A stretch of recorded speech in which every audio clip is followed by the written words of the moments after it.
Well, good morning, everybody. Welcome to your 10 a.m. episode from Coin Breakthrough. Today, we're going to be talking about NFTs and how you can make a passive income using NFTs.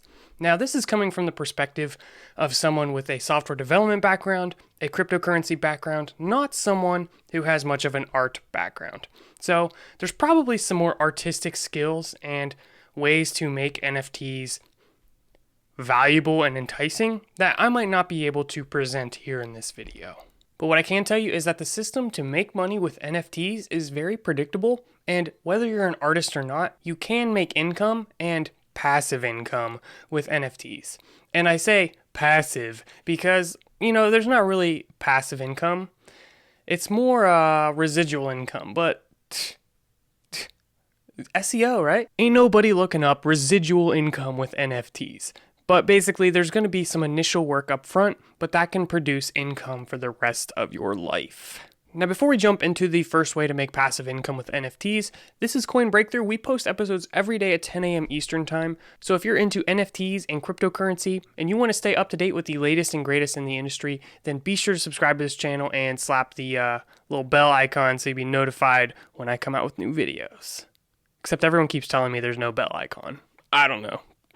If there's a bell icon, click it. So a few different ideas I have is one, creating your own NFT set. Whether or not you're an artist, this is possible. The second one is buying and reselling NFTs. Then there are a few other, a little bit more creative ways to make money with NFTs. So when you create an NFT collection, you might think of this as an initial investment that you can then sell for some profit. But it goes deeper than that. When you mint these NFTs, you have the ability to integrate a percentage revenue on any time this NFT is sold in the future. So what that means is if you sell the NFT now, but then it's resold, let's say 10 times over the next 10 years or 10 weeks, well, that is going to give you revenue every single time it sells. So not only do you get that initial sale where you make all of the money, but you're going to get a percentage of all sales in the future. This is fantastic if you want to have some launch or some unique collection that is tied to a special event. Let's say for my channel, it might be 100,000 subscribers. I release an NFT collection and I make a pretty decent sum on that upfront, but I get the benefit from that forever. Because let's say this channel grows to 1 million subscribers, other people might want to purchase the NFTs from my 100,000 subscriber NFT launch because, that was something in history and they might be worth more now that I'm up to the millions. So, okay, this is all theory here because we're literally at like 3,000 subscribers on this channel, but it's definitely a possibility that the NFTs become worth more over time if the person who minted them grows in popularity or influence. The NFTs they create are going to naturally go up as well, especially ones tied to their roots. So if you're not an artist, find an artist. Go on Fiverr. Get someone to make you an NFT collection. They don't actually have to go through the minting process. In fact, if you want the passive income, that's something you want to do yourself. So just get the actual image and then you can upload that to OpenSea yourself. You can use my referral code if you're interested. It's important for the minting to be done from your end if you want that percent revenue to be given to you. So that is the first category of how to make money with NFTs. This is probably the most passive once you do that initial launch because you're going to get that residual income forever. Now, to actually make a good NFT set, well, hey, I'm not sure I'm the best one to say because I actually haven't done this myself, but just a couple of thoughts from myself is to tie it to some special event or some limited edition thing.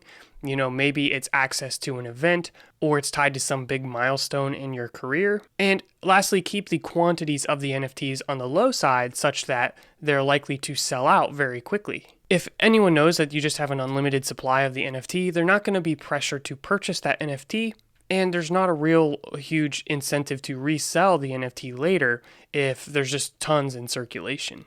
So keeping the NFTs either completely unique, every single NFT unique, or having a limited quantity, say 25 or 100, it really just depends on how popular you are. That's going to help keep the price of the NFT high. And having limited edition NFTs is going to definitely put pressure for people to sell those NFTs, which ultimately gives you a kickback. Before we get into that second way of creating money with NFTs, this idea of minting your own NFTs and making profit from them is going to be huge for those who have a really strong ecosystem, such as a video game. If you can build NFTs into a video game you're developing, or maybe some social media app you're building, basically a situation where those NFTs have use beyond just buying and selling on a marketplace, that is going to be huge because people playing your game are going to collect these NFTs, trade them in-game, and for every single sale, you're going to get a percentage of that. More than likely, in the next few years, we're going to see major games adopt NFTs as items in the game that'll be traded and ultimately make those game developers rich. So the other way of possibly making money with NFTs is to buy and sell NFTs yourself. So this will be buying NFTs that other people have created and then reselling them. Now, initially, this doesn't sound very passive because it's not. You have to go and find the NFTs to buy, and then you have to set them up for sale. However, the amount of work to do this is very small compared to the potential return. And it's also something where you can do a lot of work up front, purchasing, finding those NFTs, and then make sales gradually over time. With this setup, you're not going to get a percentage of each sale in the future. You're only going to make money on that initial sale from your wallet to somebody else's wallet. However, you can buy NFTs and you can set them up for different prices so that you can basically just make money as the demand for NFTs go up.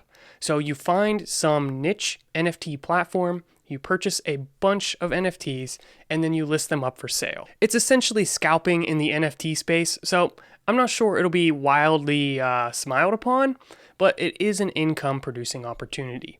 So if you want to become a digital real estate agent, for example, there are a lot of games that have real estate that you can purchase and then resell for higher prices. So it's basically house flipping, but you don't actually own a real house, but you also don't have to do any of the real work. All you have to do is buy and then resell. So as the demand for any particular set of NFTs goes up, you can make profit. So for example, if I just started collecting CryptoKitties and CryptoKitties continues to become more popular, well, the demand for the CryptoKitties that I own is going to go up as well. So this is actually something where you need to evaluate the potential return of the investment. Does owning a bunch of CryptoKitties give you a high chance of making money in the future? Or is this something where new people to CryptoKitties would rather get their CryptoKitties some other way than buying them from you, and maybe it's not the best investment? So ideally, you understand the ecosystem that the NFTs are tied to, and you can see the potential for that growth. This is why stuff like digital real estate, I think, is huge, because in-game, the demand for those real estate spots is going to go up as the game continues to grow. But it is risky, if that game just decides, hey, we're shutting down development, or, if there's some big hack in the game, you could potentially lose money. So go into this realizing that there is a lot of risk, but there is also huge potential for return. Fortunately, some NFTs are going to have value beyond just one individual game, and it'll actually be an item that can be used cross-game or just have value regardless of the game. So this is something you might want to look for as well. Now, if you're looking to buy and resell NFTs, the gas fees, you can basically think of them as fees on an auction. They're going to kill you. So you need to find items that are priced high enough and valuable enough that it's worth it to cover the very expensive gas fees. Alternatively, start trading NFTs on a blockchain that does not have nearly as high gas fees. For example, I mentioned in a previous video about Bakery Swap, which is the platform for NFTs on the Binance Smart Chain. I haven't minted any NFTs on Bakery Swap, so I don't know what the fees are, but this is a more centralized system, so the gas fees are going to be a lot less, which can be ideal if your business is going to be buying and reselling NFTs. Now, there's also platforms like Top Shot where people are trying to collect special moments in NBA, and there's other platforms out there for sports. And this could have potential, of course, but one issue that's currently plaguing NBA Top Shot is that it's tightly coupled to their website and their platform. It's just way too centralized for me. However, they have announced that they'll be integrating with OpenSea, so I could definitely see the value of these going up just based on the increase in liquidity being able to sell them on an open platform. I do think people go into things like Top Shot planning on making millions. So I'm wondering if it is a little oversaturated. Maybe it's a bubble and you should look for some better gems out there. But this is not investment advice, and I can't tell you which NFTs are the best to get into at this moment. But we are planning a video on some potentially good NFTs to look at, so if you are interested in that, be sure to subscribe and hit the notification bell. Now back to Bakery Swap for a moment. One of the third things I wanted to talk about on making passive income with NFTs is staking and farming tied with NFTs. And staking and farming is something we're going to have to do a dedicated video on just because it's so elaborate. But Bakery Swap and other platforms out there are trying to integrate these two together. So just as an example, if you go to the gamification tab on Bakery Swap, you can see this soccer ball here.